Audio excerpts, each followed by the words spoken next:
السلام عليكم، كيف نتوما؟ لاباس عليكم؟ مزيانين ان شاء الله تكونوا بخير وعلى خير. مرحبا بكم معايا في فيديو جديد وشهيوه جديده. كما كتشوفوا هذا تحضيرات العيد الاضحى المبارك، الله يدخلوا عليكم الصحه والسلامه والشي رزيق ان شاء الله. كما كتشوفوا معايا في هذا الفيديو غادي نعدل معكم قفيفلات او قريشلات، كل واحد شنو كيقول له. الصراحه كيجيو مزيونين وفي متناول الجميع، ما فيهمش شي حاجه زعما كان مكلفه، فهمتوا؟ كما كتشوفوا هنايا احتاجت انايا هنايا نص كيلو د الزبده. صراحه هذا قياس كيجي كبيبه. نص كيلو د الزبده تكون هكذا د العبار، تكون شي اخرى.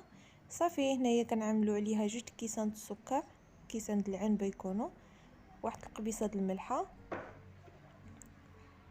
وانا غادي ندوبوا السكر مع الزبده كما كتشوفوا حتى كتذوب لنا ديك الزبده. من بعد كنضيفوا 2 كيسان د الزيت، حتى كيذوب السكر مع الزبده كنضيفوا 2 كيسان د الزيت. كيسان د العنبه اللي كنعبوا به السكر كنعبوا به حتى الزيت.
وهنايا غادي نضيف معكم كاس لاروب د المزهر، وكنحاولوا نخدموه مع بعضياتهم مزيان.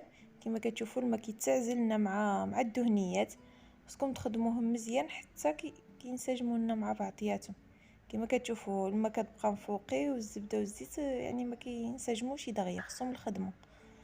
صافي كنخدموا غير هكذا بيدنا شي 3 دقائق هكذاك، صافي كينسجم لنا الخليط.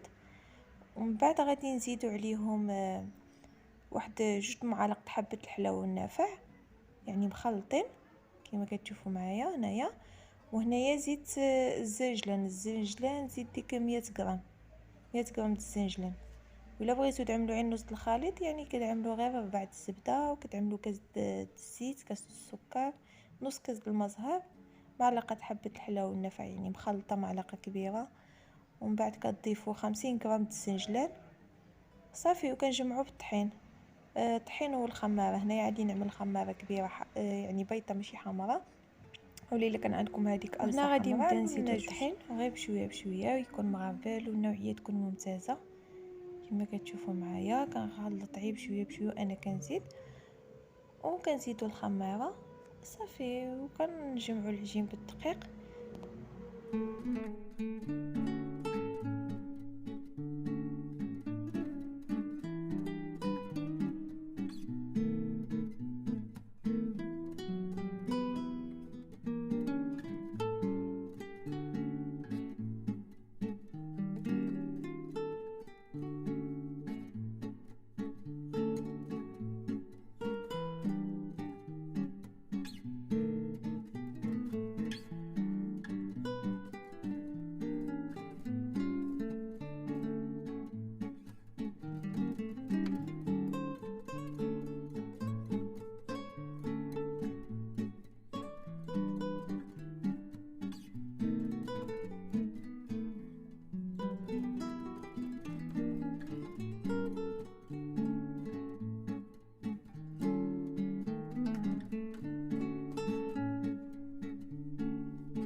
هنا من بعد ما كنجمعوا العجين كما كيبان لكم راه باقي مبخوف، ما خايبان لكم هكذاك راه ماشي قاصح، بالعكس مبخوفه.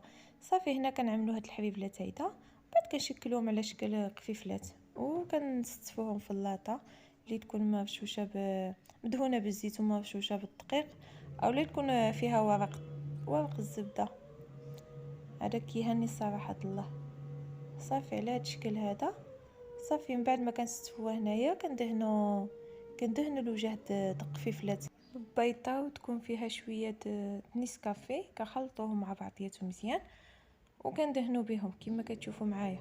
بيضه كنعملوها بيضه كامله صافي، ومن بعد كنرشوهم بالزنجلان كما تشوفوا معايا. انا كنصور باليد على داكشي فيديو كيجي هكذا مزعزع هكذا، ومن بعد كندخلوهم الفران كيطيبوا على نار مهيله. العافيه تكون من تحت، يعني العافيه من تحت والصينيه كتكون فوق. من بعد كنحمروهم شويه من الوجه صافي كما كتشوفوا معايا. وهذا هو الشكل النهائي، وكنتمنى ان شاء الله ينال اعجابكم هذا الفيديو، ونتلاقاو فيديو جديد ان شاء الله.